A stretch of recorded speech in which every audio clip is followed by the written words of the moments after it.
I seen a clown in real life the other day. I seen a clown in real life the other day. I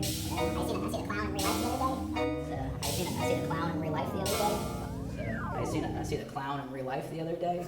Here we go. Don't forget to clap, dude. Oh yeah, clap for me. In frame. In frame. Ooh, oh, it's official. We're back at it. Clown car number 2. Same guest. This is the formal clown car this time. This is the proper clown car format where we interview comics before and after their set. Currently, we've only interviewed one real person, which is Tyler. We had to get him back for like an actual clown car podcast, just so he didn't feel like he was a guest out of desperation. You know, I don't want you to feel like that. I like you, Tyler. I like you. Are you excited to be back on the thing for like the official? Am I supposed to take the mic from you? Oh shit, I forgot about that. Here you go. We have one mic this time. I forget about this. I just monologue. I considered the last one like a beta test. It was a beta test. But that's good. I feel like an official. This is the official one. Look, the lighting's amazing. It's perfect, dude. Yeah, dude, I'm being blinded right now. You'll see me after this. We'll do the before and after. I'll still be wearing the sunglasses to hide my tears, just if the set goes poorly. 100%. That would be like Joey. That would be like Joey Badass looking at the eclipse. You know what I'm talking about? No. Joey Badass. He stared into the sun when the solar eclipse was happening, and they went blind for like a temporary amount of time. But anyway, back to the thing. So what are you doing? Some new bits tonight? We checking out some stuff. We're like refining some old material. What we got going on? No. I'm working on me today. Okay.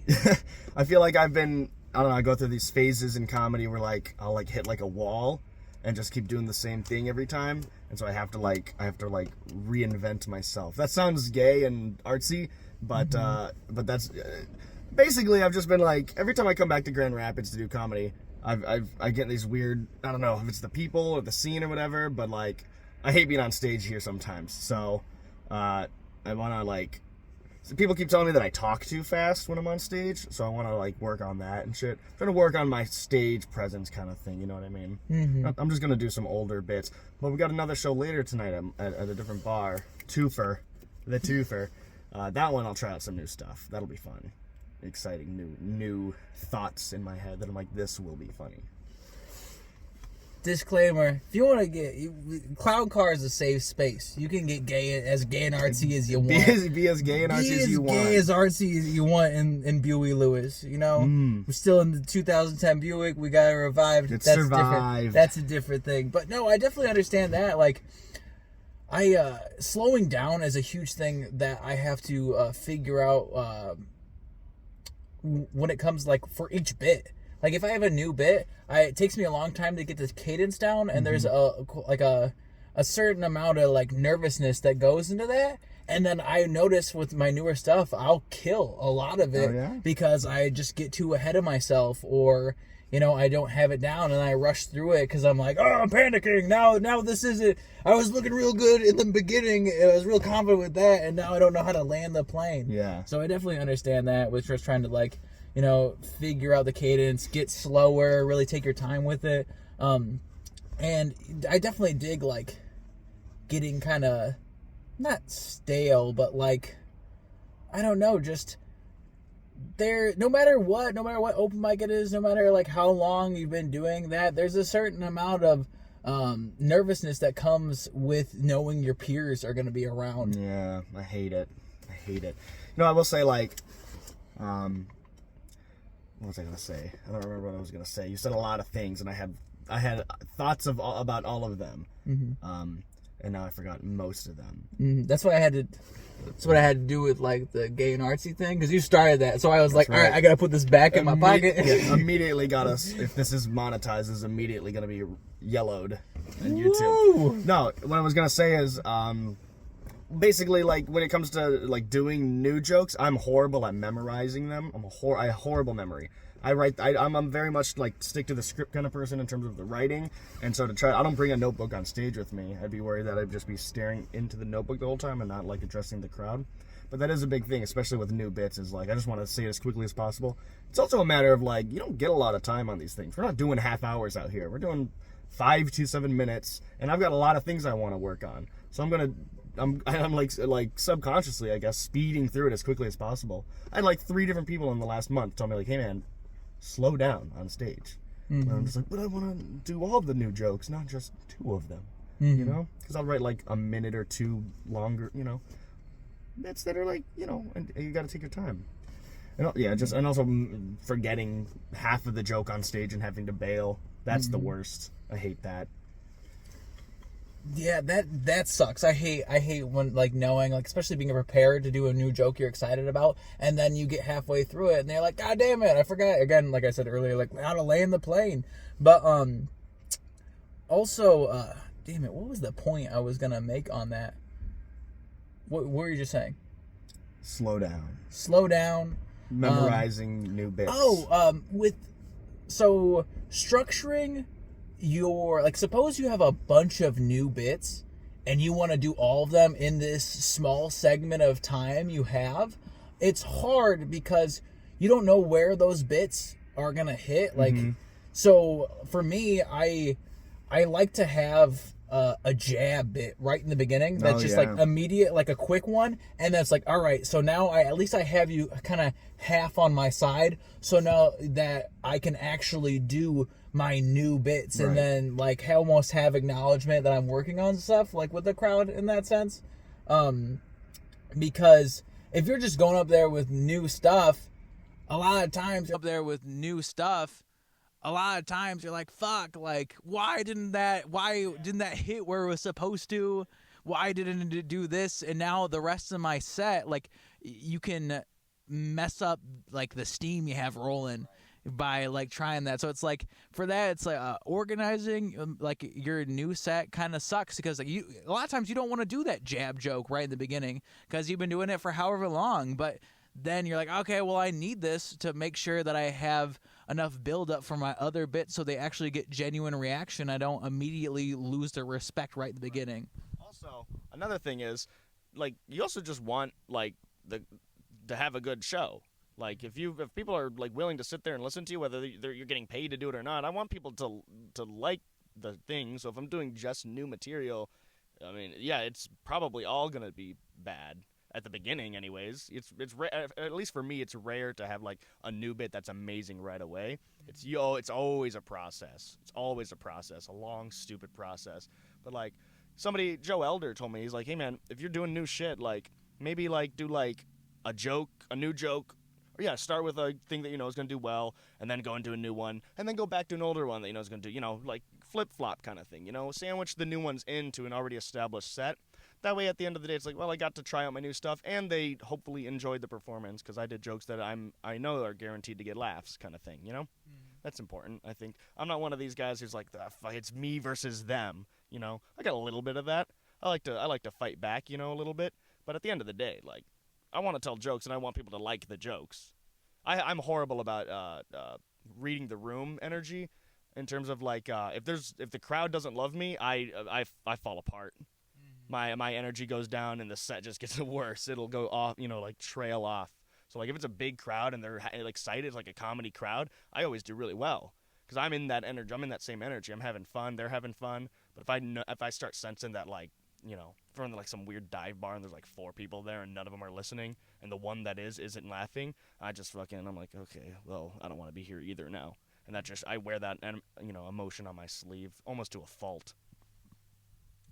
Yeah, it's a lot to navigate not the perfect comedy setup with rooms and audiences, because then it takes a while to develop that where you're like almost going punch for punch with them.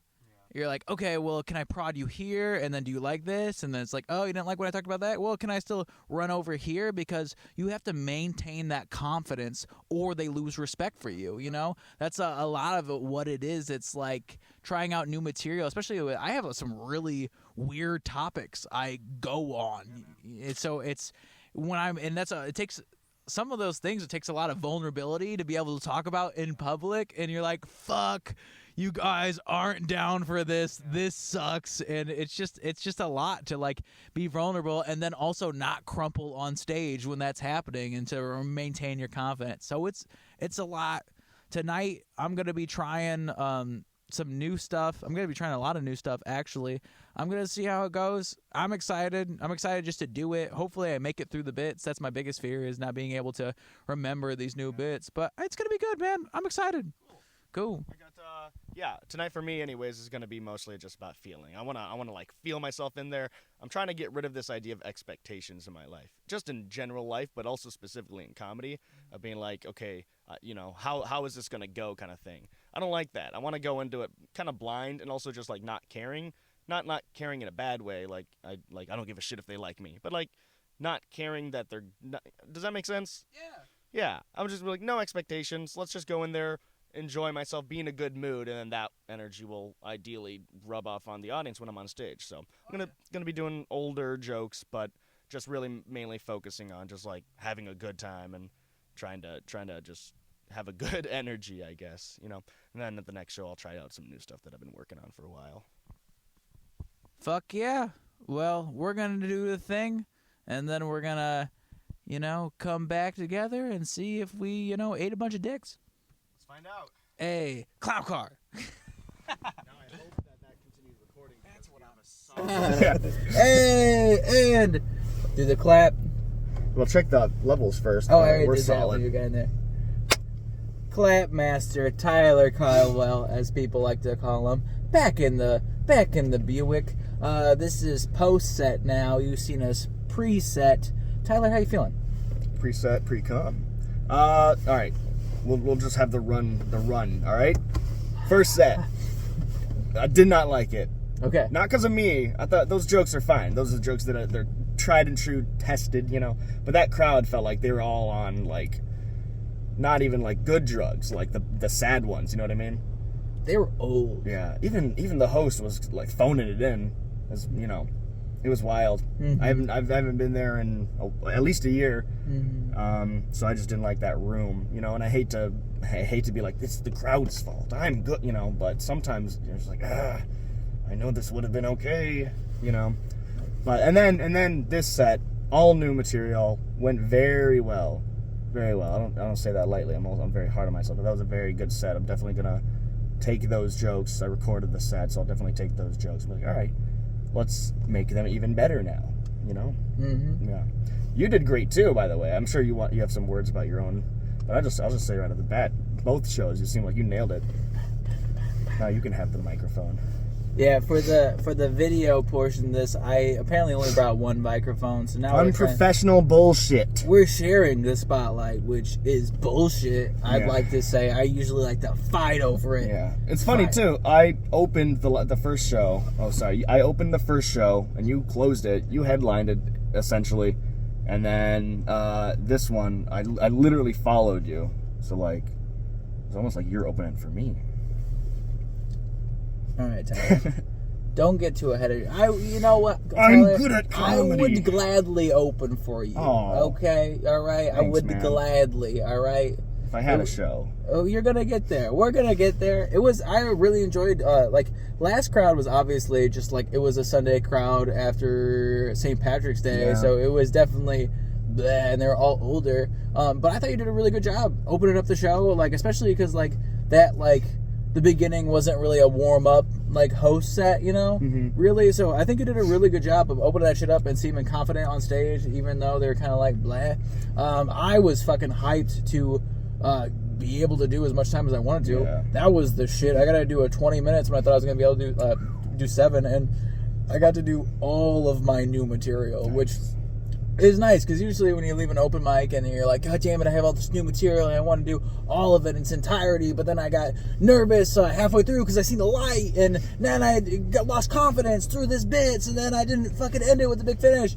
But I got to do all that shit, and it was really good because a lot of that material, it was a lot of the stuff in the beginning anyway. The other stuff, so they let me do as much time as I wanted to. I just went back to some other stuff I've been doing, but a lot of that stuff was the first time I was saying it. So just being able, like we were talking about earlier, get that cadence down and understand that, and then come over here afterwards and just be like, all right, now I have confidence in this. It was the shit, dude. I was really happy with that, and fucking it's awesome. Especially being able to hit this mic and that last mic and then going straight to here, having that built up confidence on that new material is the shit. Also, we've got a special guest on the Clown Care podcast. We weren't going to acknowledge him. From but across the pond. across the pond, one might say. Lois, what's your last name? Doddington. Doddington? Yeah. You son of a bitch. You son of a bitch. Lewis Doddington from the back seat. Not a comic, but a genuine audience member that's seen both of our sets. Lewis, do you have any opinions you'd like to share? Because you know we're just narcissists stroking our own dicks here. Genuinely, please feel comfortable and able to talk as much hard shit as you want to. Yeah, just go mean. If you didn't like it, on it, be for real. I'm passing the rock, and you know some of it might get lost. We're gonna watch our faces just get sadder. Oh yeah, 100%. The next 2 minutes, and we're gonna be watching, you know, like maybe some lack of context between cultures. Supposedly, we're all whites here. Oh, good point. You know, but still, we might get some, you know, like contextual like misunderstanding here. You know, and Lewis is gonna let us have it. Do you guys have Tide Pods in England? Tide what? Tide Pods? Do you guys have Tide Pods? I did a joke about Tide Pods tonight. That's a bit that I didn't understand. Damn. So, son of a bitch. you might want to put subtitles on this bit because, you know, British and all that. But no, I think it went really well. Everything flowed pretty good. I think Max probably did a better job. Oh, sure. But Oh, a little bit biased. How Because he's your ride home, huh? yeah, I don't really want to walk. Did my glasses look nice? This is the first time I had the confidence to wear the glasses on stage because I thought I was just gonna bomb every time with my glasses because I bombed twice with the glasses the first time like wearing them. New glasses. Good looking good. Yeah, definitely the first gig was, I don't know, the crowd was very old. I was probably the youngest there. But the jokes, the comedy were very good. Very different to like back at home. So some things like the Tide Pod thing, didn't understand, but you know, just have to laugh along. But no, it's very good. Like, Nice. would definitely come again. Oh, hell yeah. Lewis Doddington from across the pond in the back seat of the Buick. Oh man, yeah, I'm really happy with how this went, man. It was one of those nights where like I have to drive very far to do stand up, so like especially with doing mics, when you drive long like a far way for an open mic and then you're not sure if there's gonna be a crowd at all or anything else like that. It felt very good to have an actual audience, be able to work on my new stuff, and I'm happy with it. I feel fulfilled. Listen, I needed this, Tyler. I needed it. I needed to, back up what I'm selling here a little bit, to myself. All right, these are inner conflicts we're speaking on the Clown Car podcast. And I'll say, well, at the beginning we talked about a couple of things that we were like aiming for at our sets tonight. I think it almost flipped for me. So I did do all new jokes here, like I said, and I did older stuff, more tested stuff on the first one. But I definitely felt like worse on that one, just like vibe-wise. Whereas at the next show, where it was all new stuff, I should be nervous about that stuff. It kind of felt a little more, because they weren't put together, they weren't written. It was just kind of like a couple of lines of like, oh, this might be funny, and then you just go up with that. And I guess maybe there was a looseness to that. That just, I don't know, made me feel good on stage, and I think I had a good outcome because of it, kind of thing. So it almost flipped, where I was like, oh, I'm gonna do new stuff, I'm gonna be nervous about it, it's not gonna go well, and ended up actually being better, in my opinion, than the first show.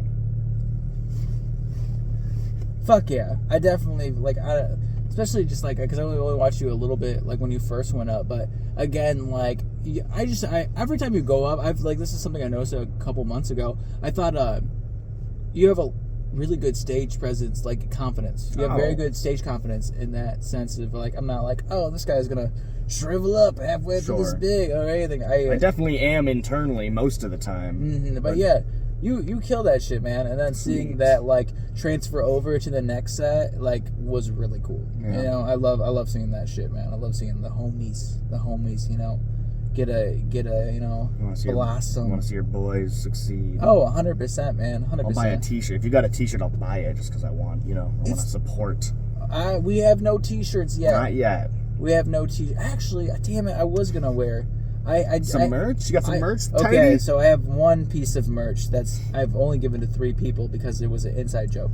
I went to go to gym with my friend Matt, and he has a Beast shirt that he wears. Oh, okay. Which I think is really funny. And I was like, I need one of those, but I need it to be more me.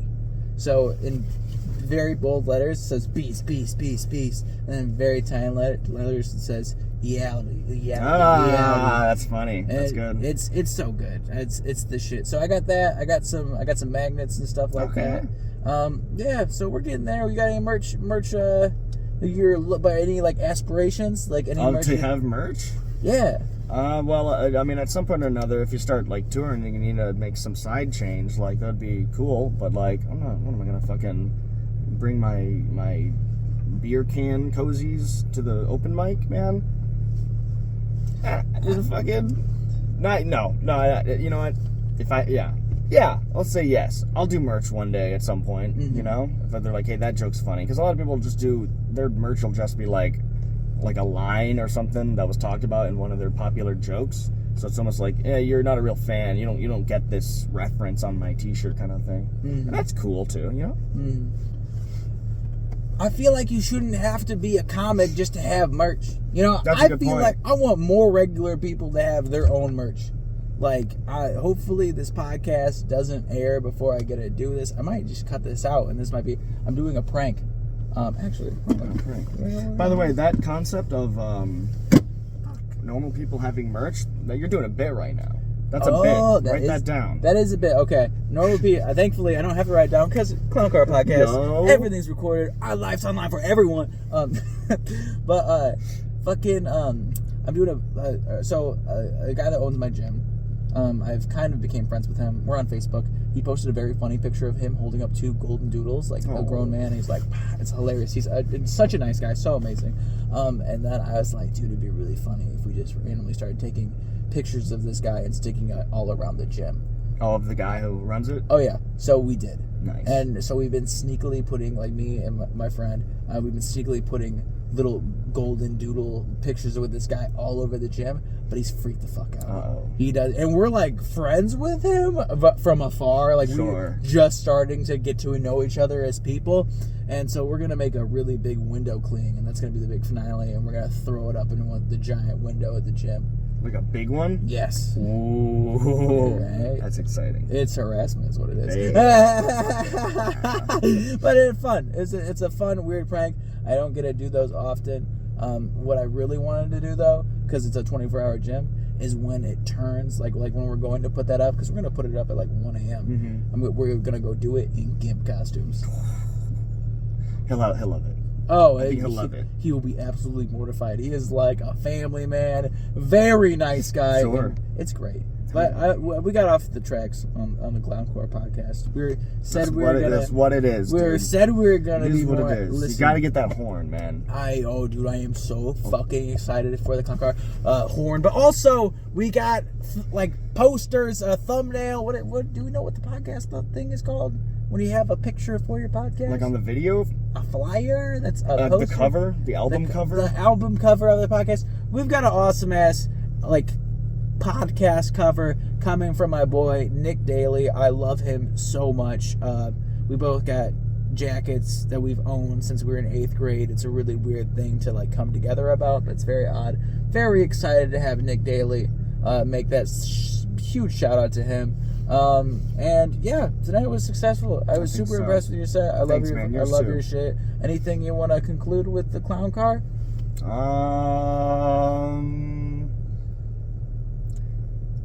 Like a famous last words kind of thing.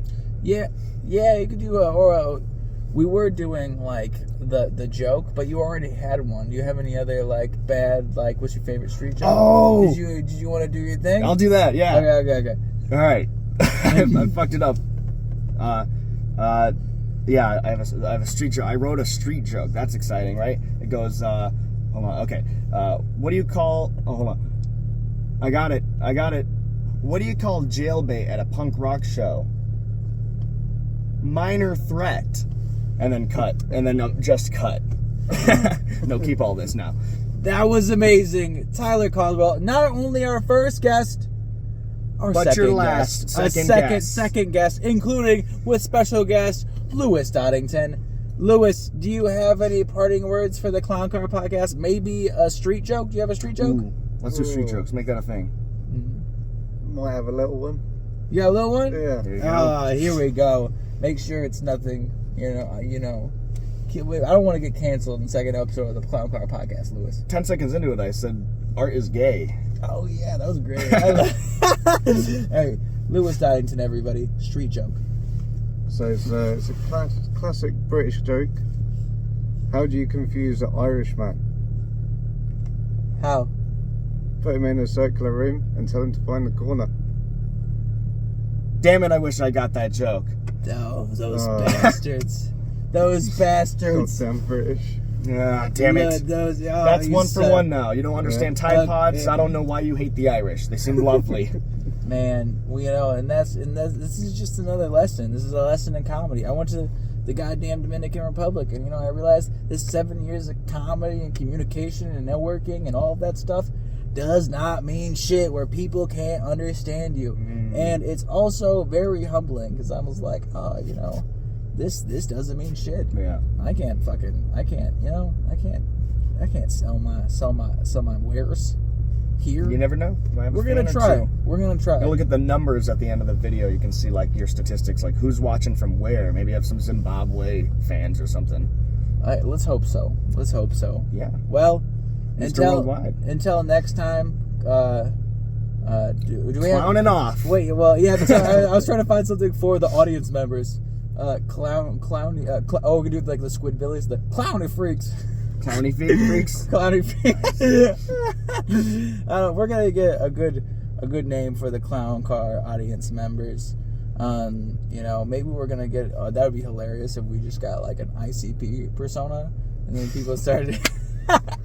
Yo, welcome to the Clown Car.